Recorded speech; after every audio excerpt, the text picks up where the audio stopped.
bahaya terbesar dalam fikih adalah apa?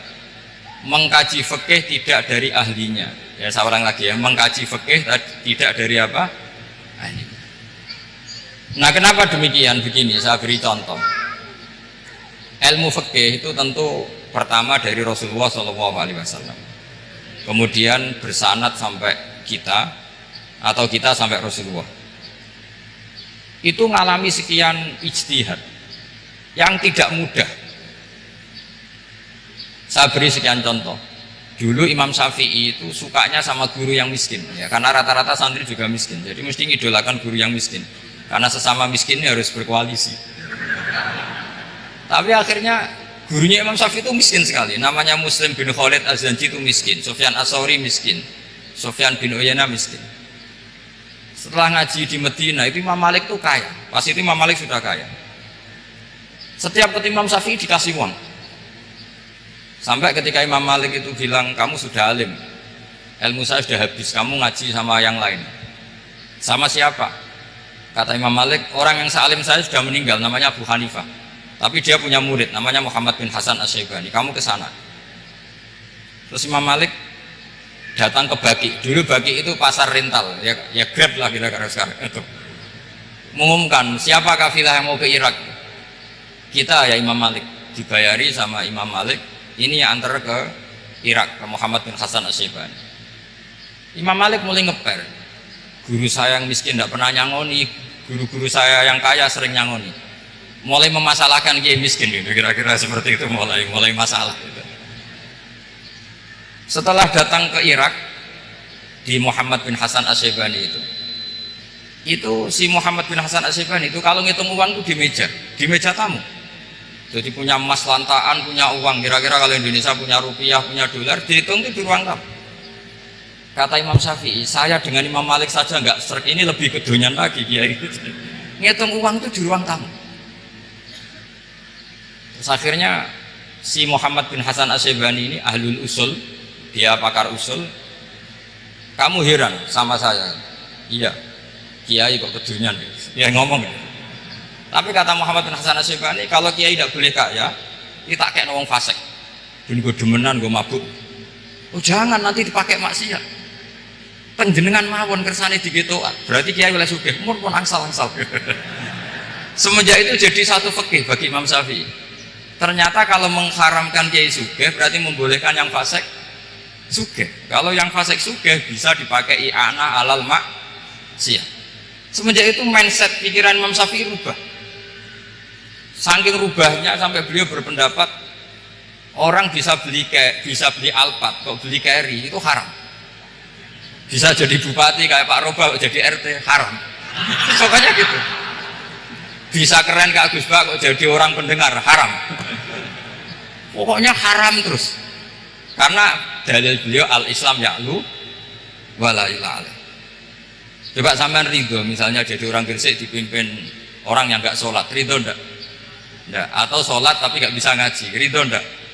Ketika yang bisa ngaji berpotensi jadi buka, terus keterusan. Karena Imam Syafi'i keterusan, ya umatnya keterusan. Akhirnya orang-orang Syafi'i itu politikus rata-rata. Ya, makanya sama jangan kaget sama Barubah. Kakak saya wakil bupati dulu. Putranya Mbah Mun ada yang wakil apa? Gubernur. Dulu Gus Wahid yang menteri agama. Itu asal usul dari perubahan fikih, mindset, cara berpikir Imam siapa? Syafi'i. Jadi dulu itu fikih ditemukan itu jelimet, ada perdebatan. Itu tidak hanya pada level ulama, pada level Nabi pun ada perdebatan. Jadi jangan kira Nabi itu tidak debat, ya debat. Nabi itu asal seangkatan itu mesti debat, termasuk debat dengan malaikat. Jadi kalau perlu ya debat sama apa? Karena malaikat itu kan lugu itu gak iso mikir. Karena kalau malaikat iso mikir bisa jadi rektor. Nanti kasihan Pak Salam itu.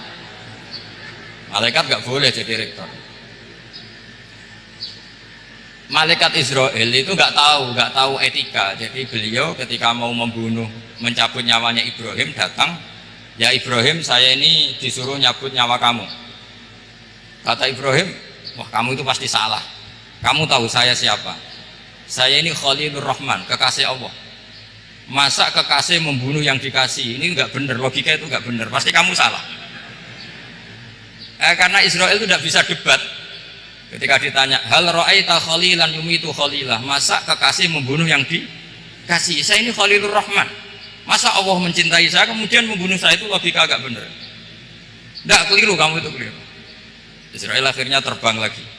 Ya Allah, katanya logika saya ini salah. Karena masa kekasih membunuh yang dikasih? Karena Israel nggak pernah sekolah, kamu nggak pernah sekolah, nggak bisa dia jawab. Akhirnya diajarin Allah.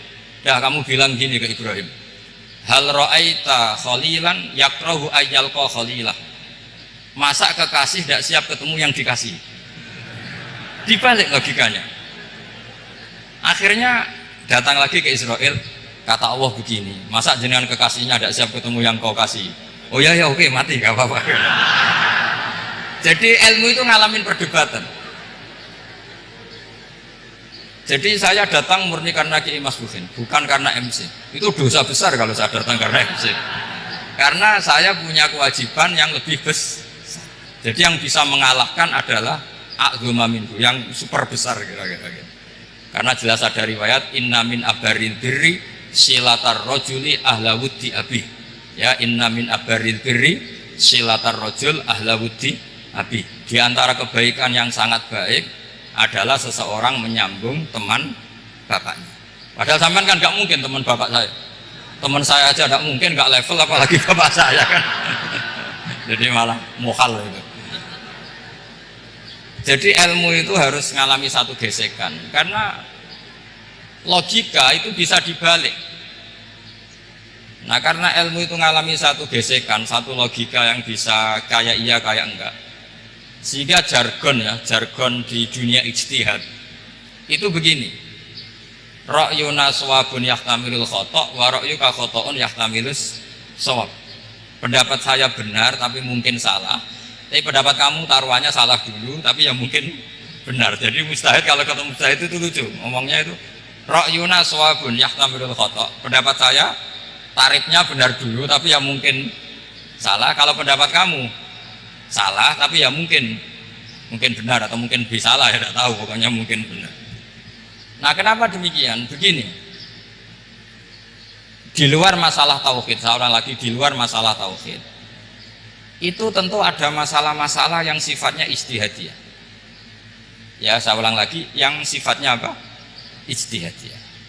Dan ijtihadiyah ini nggak pernah selesai, karena muqtadul hal, konteks kesejarahan maupun konteks kesempatan itu tidak sama.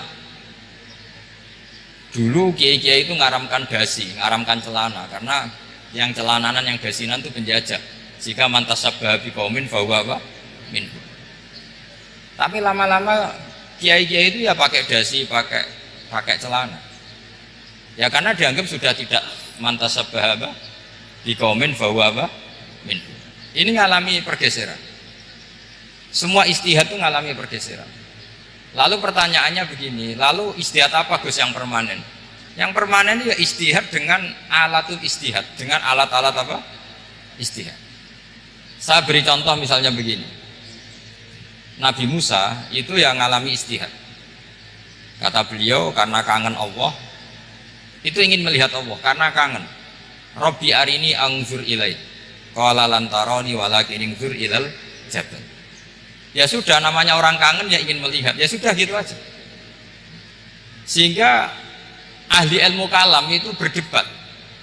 Kalau kata ahli sunnah, karena Nabi Musa minta ingin melihat Allah, berarti melihat Allah itu jaiz, mungkin. Karena Nabi gak boleh bodoh meminta sesuatu yang muhal. Maka antipatinya ahli sunnah terhadap pendapat Mu'tazilah itu antipati. Karena menurut pendapat Mu'tazilah Allah itu qadim, Allah itu laisa kamitslihi syai'un, sehingga gak bisa dilihat. Pertanyaannya adalah berarti Nabi Musa meminta sesuatu yang muhal, itu bodoh sekali sampai gak tahu mana muhal mana apa jaiz. Makanya kata Imam Ghazali, masa Nabi Musa yang Nabi gak tahu kalau melihat Allah itu muhal sampai minta, berarti nganggap itu jaiz atau boleh. Itu cara pandang orang-orang ahli sunnah wal jamaah. Tapi tetap saja sebagian ulama itu ya balelo, yang kayak Mu'tazilah itu ya balik loh, cara berpikir pokoknya itu karena kangen, bukan karena mungkin atau tidak mungkin. Jadi nggak mungkinnya tetap tidak mungkin. Terus mereka dalil la tudrikul absar wa huwa yudrikul absar. Nah, sudut pandang ini akan terus. Ada seorang wali ditanya, kalau kamu di surga ingin melihat Allah apa enggak? Jawabnya enggak. Kenapa? Kasihan Allah. Terus kenapa? Unazzihu dzalikal jamala an nadhari misli. Saya tidak ridho Allah yang hebat, yang keren, kemudian sing delok di rumah aku wong resik. Koyo gak ngergani pangeran. Sebenarnya sing delok Allah ben golongane Nabi Muhammad, Nabi Ibrahim, kowe ora usah ngilangi keren maksudnya itu. Jadi ada ulama itu jadi wali kalau sholat itu karena di soft belakang, tapi jangan ditiru. Itu kan nggak lazim ya, lazimnya kan afdhalus sufuf tasawuful awal. Ketika ditanya kenapa kamu kalau sholat di belakang, cek GR koyok wani suwan pangeran gue ngarep, aku sungkan berarti gue gurih. Kalau sampean kan karena malas bukan karena sungkan. Jadi itu artinya rasa ya. Makanya nggak bisa, nggak ada ijtihad itu tidak mungkin karena perasaannya orang itu beda-beda. Itu Sayyid Abdul Al-Haddad itu kalau ngendikan masyhur, man da'a li dzalimin bil baqa faqad ahabba ayyusawwa fi ardi. Orang yang mendoakan orang fasik masih hidup, gak mati-mati, itu berarti suka kalau Allah dimaksiati di buminya. Wong fasik kelakuannya rak maksiat, nah ndongakno mari, itu berarti kamu ingin Allah didurakani terus menerus karena si fasik masih hidup. Tapi kalau Abul Hasan As-Sadili cara ngendikan gini, kalimatnya persis. Man ahabba alla yusawwahu fi ardi faqad ahabba alla tadhharu maghfiratuh. Orang yang ingin dunia ini steril gak ada maksiat, maka sama saja berkeinginan tidak melihat luasnya maghfirahnya Allah. Sama-sama wali besar, tapi cara pandang hubungannya dengan Allah seperti itu. Jadi mau tidak mau, ijtihad itu mau tidak mau. Makanya tidak usah dipertentangkan misalnya cara berpakaian, cara apa, yang penting sesuai aturan Islam ya sudah. Karena ini urusan rasa. Urusan apa? Rasa. Itu Syekh Hasan Basri itu sering jagungan sama Robiah Hadawiyah. Itu secara fikih salah. Tapi pas itu ulama fikih ditanya, kenapa Anda tidak komentar terhadap dua wali besar yang sering ketemu? Andai kan semua santri seperti itu akan saya halalkan kata. Karena nggak mungkin punya nafsu. Sehingga fikih dulu memang masih asli. Kamu lihat di takrib misalnya, lelaki melihat perempuan itu nggak boleh kecuali sekian alasan. Termasuk boleh itu ditaklim karena mengajar atau lil muamalah. Ini yang mulai masalah. Ada warung kopi, penjaganya cantik, santri-santri ngopi. Ini lil muamalah. Itu kan kasus itu. Mau disalahkan tuh ada takbirnya, mau dibenarkan ini jelas fasik kan, jelas fasik. Maksudnya sudah fasik sebelum itu ditambah itu, jadi fasiknya permanen. Nah pertanyaannya adalah, kalau kamu ngajar mbak-mbak, kemudian hafal yang cantik yang enggak, itu taklim di nazar apa nazar di taklim? Itu taklim apa modus? Makanya kalau ngopi cari bakul yang cantik, itu muamalah untuk nazar apa nazar untuk muamalah? Loh kalau saya ngopi dengan kiroba pasti halal.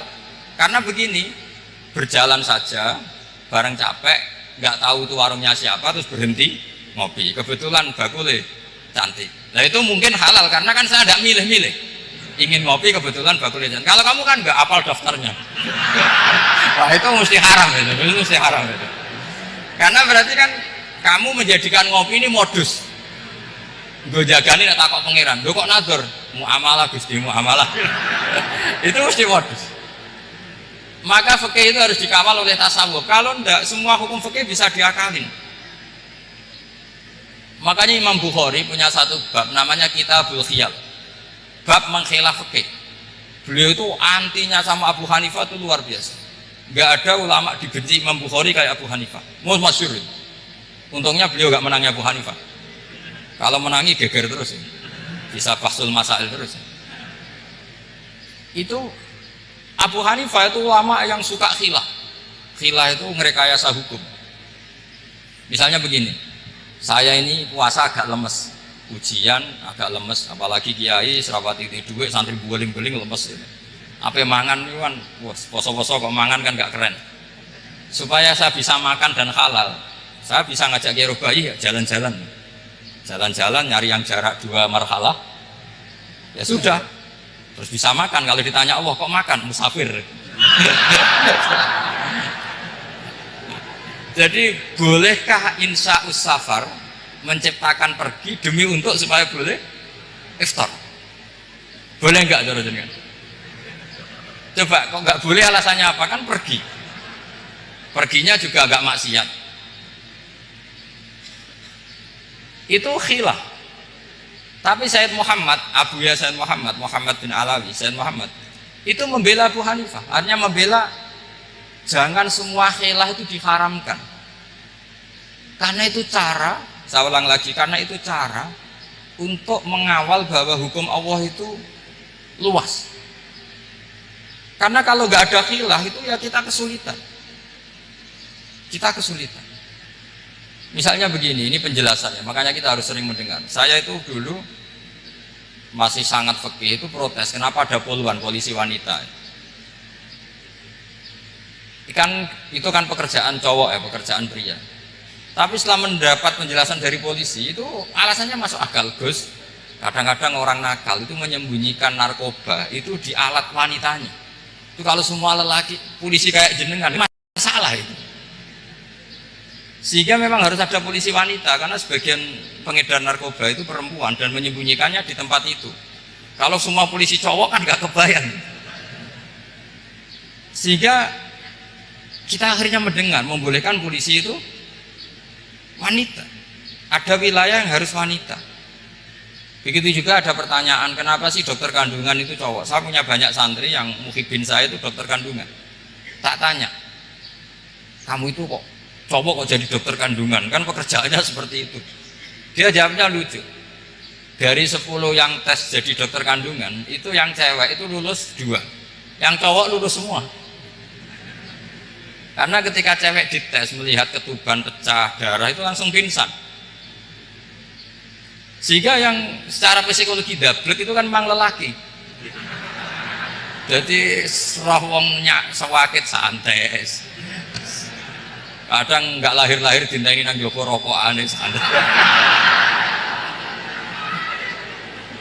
Itu kalau cewek yang jadi dokter kandungan itu nunggu jam 11, jam 4 sudah pingsan.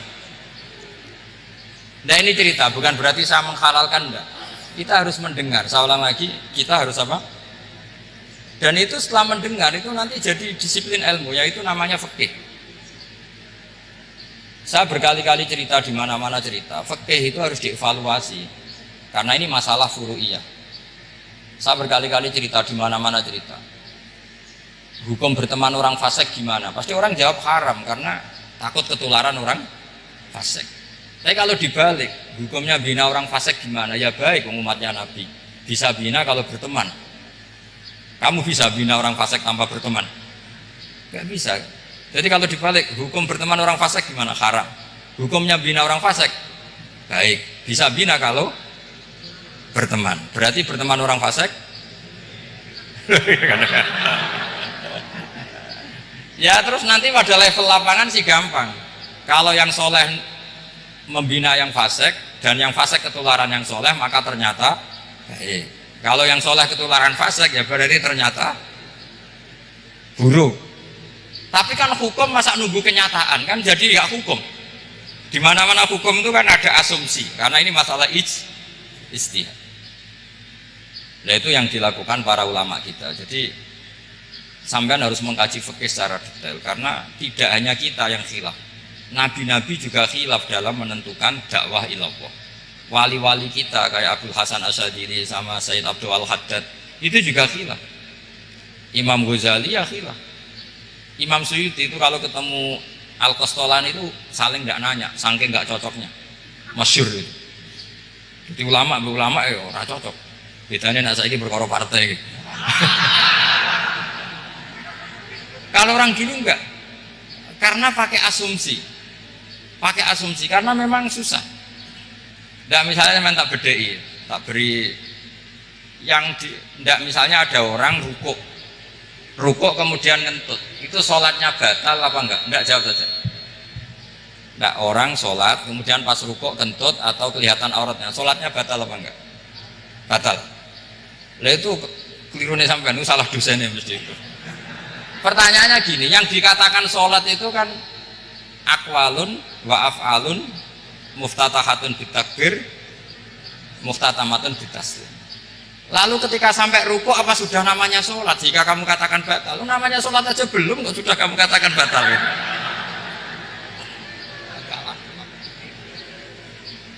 Iya kan? Jadi kalau aku mau sholat pas rukuk ngetut batal atau ora? Mestinya jawaban yang benar, ya ora sholat jadinya gitu. Karena kalau dikatakan sholat, definisinya harus sampai salam. Tapi kan kita nggak mungkin ngomong seperti itu, kan dianggap majnun. Padahal itu yang benar, yang punya kecerdasan. Nah makanya pertanyaannya, fikih itu ngikuti bahasa awam apa bahasa istilah? Kalau ngikuti bahasa awam ya kayak tadi, sholat kok pas rukuk gentut maka batal. Sebenarnya yang batal itu sholatnya apa rukuknya? Nah makanya terjadi perdebatan. Kalau yang pakar-pakar usuli itu salah istilah itu nggak mau. Saya ulang lagi, kalau pakar-pakar usuli itu salah istilah itu nggak mau. Terus misalnya tak beri contoh lagi. Kalau imam itu sudah salam pertama itu yang rukun kan salam pertama. Berarti setelah salam pertama imam sudah keluar dari sholat apa belum? Sudah kan? Yakin? Ya, sudah. Sekarang sama tak bedai. Lalu makmum itu kesunatan langsung berdiri apa nunggu imam salam kedua? Enggak, jawab satu. Nunggu salam kedua kan? Itu kriminalnya sampai anda dalam segi itu. Kriminalnya begini, berarti anda membolehkan makmum bergantung sama orang yang sudah tidak sholat. Kata kamu setelah salam pertama dia sudah tidak sholat, berarti kamu menginstruksikan makmum berhubungan dengan orang yang sudah tidak sholat karena sudah keluar dari sholat ketika salam pertama. Kalau kamu didebat gitu gimana jawabnya? Pusing kan? Berarti robtul makmum bisolatiman sing wis laisa fi sholatin. Berarti menggantungkan sholat sama orang yang sebetulnya sudah tidak sholat. Ada yang jawab, sebagian ulama fikih tetap disunatkan menunggu salam kedua. Karena salam kedua itu masih paket meskipun tidak rukun. Dia paketnya selesai. Tapi selalu pertanyaannya gini, lalu setelah salam pertama itu imam masih sholat gak? Udah sama berani jawab toh? Nah ini pentingnya bodoh, gak mikir. Jadi makanya bodoh itu barokah karena gak mikir. Jadi soalnya Rabbana ma khalaqta hadza apa? Batila. Sing bodoh ya barokah, sing pinter ya barokah. Sira barokah maksiat. Ora ono barokah iblis. Maka kan fikih itu seperti itu. Jadi ada disiplin, di situ ada disiplin ilmu. Yang kadang kita tidak cocok. Makanya Imam Syafi'i sendiri ngendikan, kadang beliau dengan gurunya, dengan Imam Malik sampai ngarang ikhtilafu Malik. Beliau punya data yang beliau itu sedang nggak sama dengan gurunya, yaitu Imam siapa? Malik. Karena mindsetnya itu beda. Tidak sampai misalnya saya tanya, sholat itu harus menghadap kemana? Tidak, jawab saja. Kiblat kan. Ukurannya apa coba? Namanya madhep. Wajah apa dada? Imam Syafi'i milihnya dada. Sekarang praktekkan dalam dialog keseharian. Saya jagungan sama Kiai Roba seperti ini, terus wajah saya begini, madhep enggak? Nah, itu masalah. Terus pertanyaannya, madhep dengan dada itu fi sholat apa fil qiyam?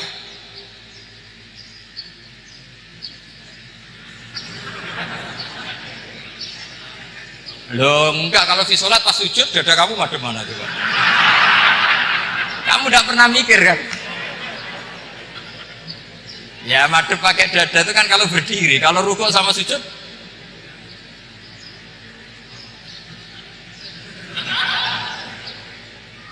lah itu ulama itu jelimet gitu. Makanya jarang yang menekuni profesi ulama itu. Menekuni proposal banyak karena memang susah. Jadi ulama itu orang yang cara berpikir sudah aneh. Jika mereka detail, maksudnya menghadap itu apa urusannya? Ukurannya kalau berdiri ya dada, tapi nggak bisa kamu katakan atawajuh bisodri, aturan dalam sholat, fikuli sholat. Pertanyaannya lah kalau rukuk sama sujud, dadanya menghadap kemana coba? Maka itu ilmu yang sudah jelimet. Nah ulama usul fikih, ulama yang nggak mau salah per detail hukum. Sehingga menurut Imam Rafi'i, misalnya kalau beliau ditanya sujud itu gimana ya, asal watul jabhah ya sujud. Tapi kalau menurut Imam Nawawi harus melibatkan 7 apa? Anggota, yaitu al-jabhah, wal yaden, warubaten, wal qadamen. Oke, Imam Nawawi kita ikuti. Tentu keseharian kita pakai Imam Nawawi, yaitu berdasar hadis umirtu an asjuda ala sab'ati dumin al-jabhah, wal yaden, warubaten, wal qadamen. Berarti berapa? 7. Tapi pernah saya cek di kitab karangannya Imam Syafi'i, ketika beliau ngendikan saya suka kalau orang sujud itu melibatkan 7 anggota berdasar hadis ini. Tapi kata beliau wayah tamilu, dan bisa saja sujud yang watul jabhah itu sudah cukup. Kata Imam Syafi'i, limadha, karena Nabi ketika sujud itu hanya ngendikan begini, sajadalaka wajhi wa sam'i wa basori. Gak ada di hadis wayadi, warubati, wakodami. Ya sudah akhirnya. Nah itu sudut pandang. Terus gugatan kedua begini. Ada orang muslim yang sujud sama berhala. Untuk menjadi murtad itu harus 7 anggota apa cukup watul jabhah alal ardi? Untuk sah menjadi murtad gitu. Untuk sah menjadi murtad cukup watul jabhah alal ardi harus 7 anggota. Untuk keabsahan murtadnya itu tidak jawab. Makanya ini tugas dosen-dosen ini meminterkan ini, karena namanya sudah faqih. Faqih itu ahli fikih yang detail, namanya faqih. Kalau ini mutafaqih. Jadi bukan tafakuha tapi tafakuha, kayak tamarodo. Jadi wazannya nanti itu wal idhari ma laysa fil waqi'. Jadi ini bukan gojlok, ini memang marah saya ini. Jadi kalau sudah pakai gelar fakih, harus fakih betul. Karena ilmu fikih itu sebetulnya gampang. Sampai kalau ngaji i'anah, itu kelihatan fikih itu gampang karena ada logika yang terbangun. Misalnya begini, orang kalau tawaf itu disuruh agak jauh dari Ka'bah. Jangan sampai nginjak sadarwan. Karena sadarwan itu pondasi itu ikut Ka'bah. Kenapa begitu? Ya jenenge ra muteri Ka'bah, itu Ka'bah. Jadi sebenarnya sederhana logikanya. Sing jenenge muter itu di luar itu kita muter. Nah kalau nginjak pondasinya namanya gak muteri Ka'bah tapi idak Ka'bah. Ya jadi sederhana sebetulnya, ya masuk akal. Jadi fikih itu nggak ada yang iskal, sebetulnya masuk akal. Tapi karena kita nekuni itu tidak serius, maka terus jadi paradok. Saya beri contoh lagi, ini sebagai penghormatan saya sama Ki Mas Bukin, karena ini sudah namanya fakih. Kalau ada ayam jago ditabrak truk, terus kejet-kejet, andaikan dibiarkan pun mesti mati, karena gerakannya sudah harokatul masbuh. Terus kamu sembelih, itu halal apa enggak? Enggak jawab, ayam jago loh. Kalau kamu katakan halal, dia sudah tidak punya hayatun mustaqirrah, kehidupan yang permanen. Andaikan kamu biarkan pun 1 menit lagi meninggal. Kejet-kejet kan mau prosedur saja. Maksudnya pantasnya mati ya kejet-kejet sih, tapi sebetulnya sudah pasti mati. Maka ini ada 2 ulama. Kalau kata Imam Malik tetap namanya halal, karena ruhnya masih di situ. Sehingga ketika kita nyembelih, ya nyembelih hewan yang hidup. Yang namanya nyembelih itu pokoknya mematikan yang punya roh. Sementara saat itu rohnya masih di situ, meskipun 1 menit lagi pasti mati. Tapi kalau mazhab Syafi'i enggak, ini sudah harokatul madbuh, tidak punya hayatun mustaqir. Sehingga dalam perdebatan ulama fikih itu lucu, kadang ya gampang mangkel no. Misalnya begini, kalau ada anak lahir tidak ada amaratul hayat, nggak nangis, nggak bernafas, sunat disolati apa enggak? Siktun sing la yastahilu wa la langsung lahir langsung mati, nggak ada amaratul hayat. Ora tahu mikir tuh. Itu tidak wajib disolati. Alasannya, ya kan memang sholat alal mayit kan tidak pernah hidup. Di mana-mana mayit itu setelah hidup mati. Ini kan tidak pernah hidup. Namanya ya qit'atul lahmin, ya potongan daging itu aja. No? Jadi kadang fikih diwaca tenan dibeli mangkal no. Terus ketika di kitab Minhajul Thalibin itu, kalau kamu keluar mani itu wajib mandi enggak? Wajib kan? Kalau keluar mani inzal itu kan wajib mandi. Nah kenapa nifas atau wiladah keluar bayi? Kenapa ibu-ibu kalau keluar bayi wajib mandi? Alasannya lucu. Li annal walad maniyun pun akidun. Ini kan wis mani cuma mengkristal. Jadi kadang pakai mangkel. Apa ya? Sembrono itu masuk. Mosok wajib mandi wiladah itu karena apa? Li annal walad maniyun mun akidun. Niku mani sing wis mengkristal. Mani sing wis jelalatan lah, lahir nuangis macam-macam. Jadi ternyata karena kenapa fikih butuh alasan? Nyari hadis tentang keluar anak mandi itu nggak ada yang sorry. Yang ada adalah tentang inzal. Innamal ma' minal. Akhirnya dicari-cari ternyata walad itu maniyun munakid. Nah ini problem fikih. Sampean harus siap dengan pelajaran seperti ini. Meskipun sampean mungkin wong priayi, tapi ini ilmu. Ya, saya ulang lagi ini ilmu. Sehingga ulama itu mau tidak mau harus mau mendengar. Karena logika yang terbangun itu nunggu kalau mendengar kayak tadi. Malaikat Israel baru sadar, masa kekasih bunuh yang dikasih. Masuk akal. Iso mikir juga Israel. Kalau sama sampean sih nggak nerima tetap selonang-selonang ini masalah Ibrahim Khalilur Rahman. Sehingga kita di alasan fikih itu harus kita dengar. Saya dulu itu, saya sampai sekarang itu sama kalau bayi lahir masih sudah berbentuk bayi, saya sendiri berpendapat sebaiknya disolatin kalau sudah berbentuk apa? Bayi, meskipun tidak apa? Tidak nangis, tidak ada amaratul hayat. Kan yang digugurkan itu wajibnya, bukan masalah boleh dan tidak. Itu banyaklah perdebatan ulama di bab itu. Saya beri contoh lagi perdebatan ulama. Ini contoh-contoh fikih karena ini khusus penghormatan status fakih tadi. Itu kalau ada orang mati jenazah itu. Jenazah itu kalau sholat itu kan umumnya jenazah di depan, kita nyolati di belakang. Itu yang mengatakan begitu ya tidak punya alasan, ya taunya mulai dulu begitu, di mana-mana nyolati jenazah, jenazahnya di depan. Tapi di kitab Mahali jelas diterangkan, kata kaul sani tidak wajib. Alasannya lucu, fa innal janazah laisat bi imamin. Jenazah itu tidak imam, kenapa harus di depan? Bukan kacau kan? Lu coba alasannya di depan apa? Dia ada imam. Nah barokahnya fikih itu, jika kita melihat di Arab Saudi sekarang, itu jenazah kan di belakang. Tapi kita tetap nyolati apa? Mayit. Kalau di Arab Saudi musim haji, itu jenazahnya di kamar mayit, tapi kita nyolati. Itu satu-satunya takbir ya tadi, fa innal janazah laisat bimanzilatil imam. Tapi jangan praktekkan, nanti dia kepaliran sesat. Saya hanya cerita-cerita ilmu, jangan dipraktekkan. Kalau dipraktekkan masih jadi aliran sesat. Mono jenazah ning mburi imame kok ngarep aliran sesat. Sebetulnya bukan sesat itu. Uji coba fikih. Ya karena tadi fa innal janazah laisat bimanzilatil. Bukti lagi kalau sampean sholat ghaib. Sholat ghaib ini misalnya mayitnya di Surabaya, boleh nggak sholat ghaib di sini? Terus jenazahnya di belakang kamu apa depan kamu?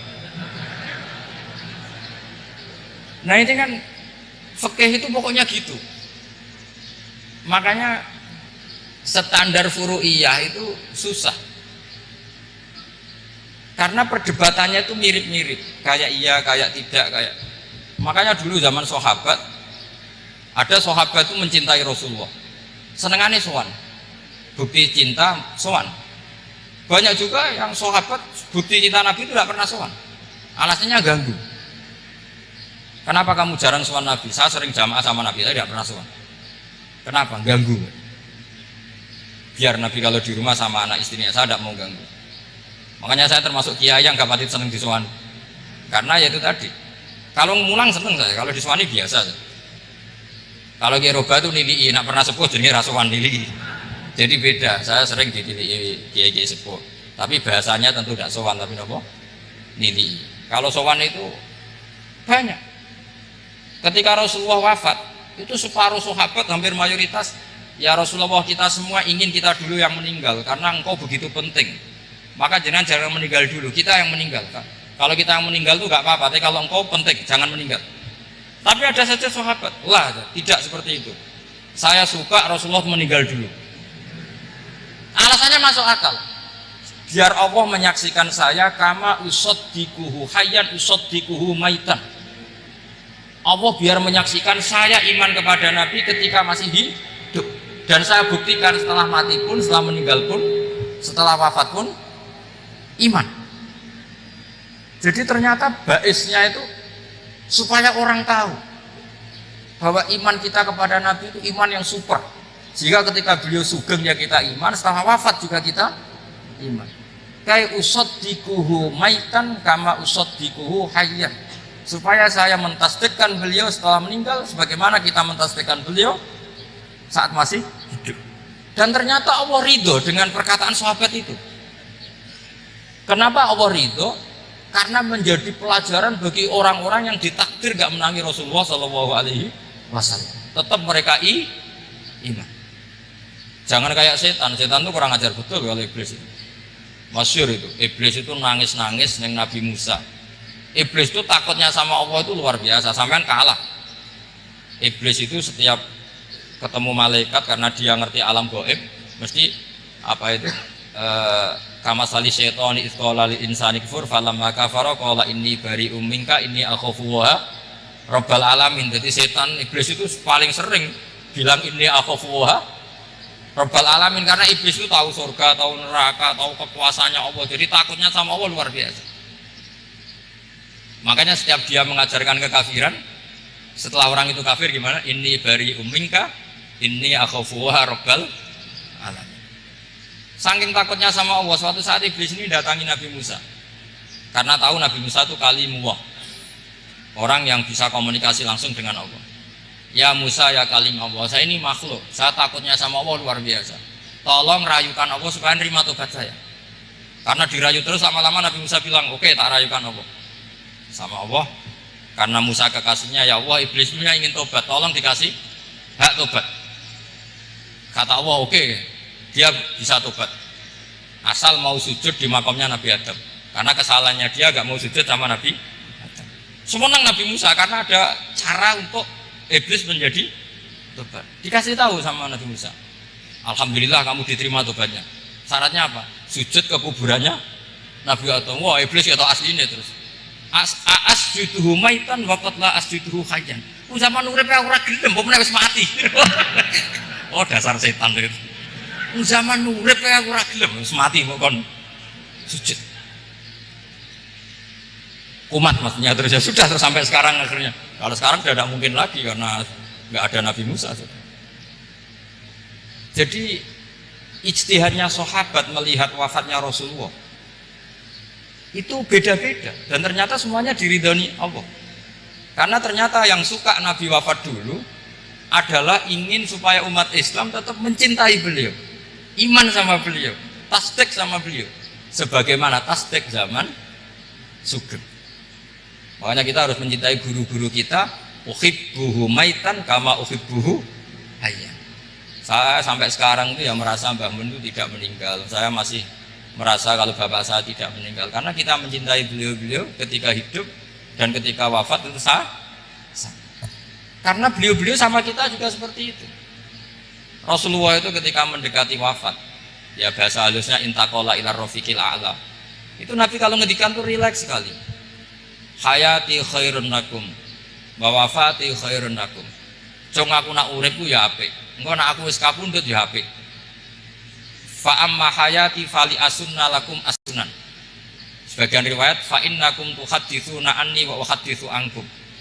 Kalau saya masih hidup, saya bisa mengajarkan kamu sunnah, mengajarkan kamu tradisi-tradisi yang benar. Dan ketika aku mati, ketika aku sudah wafat, maka saya jejer Allah, kata Nabi. Saya berdampingan dengan Allah, maksudnya dekat Allah. Tentu bila kaifin walan hisor. Terus sudah fa inna amalakum, amal-amal kamu diperlihatkan ke saya. Belum saya sudah dekat Allah, kalau amal kamu baik, saya muji Allah. Kalau amal kamu buruk, saya langsung mintakan ampun kepada Allah. Jadi Nabi rileks sekali. Artinya saya hidup bagus karena bisa ngajarkan kamu as-sunan wa syara'i'. Kalau saya wafat karena saya dekat Allah. Kalau kamu baik, saya muji Allah. Kalau kamu buruk, saya mintakan ampun kepada guru-guru kita juga seperti itu. Justru setelah wafat, beliau-beliau punya kesempatan dekat sama Allah, dekat sama al-malail a'la, sehingga mendoakan apa?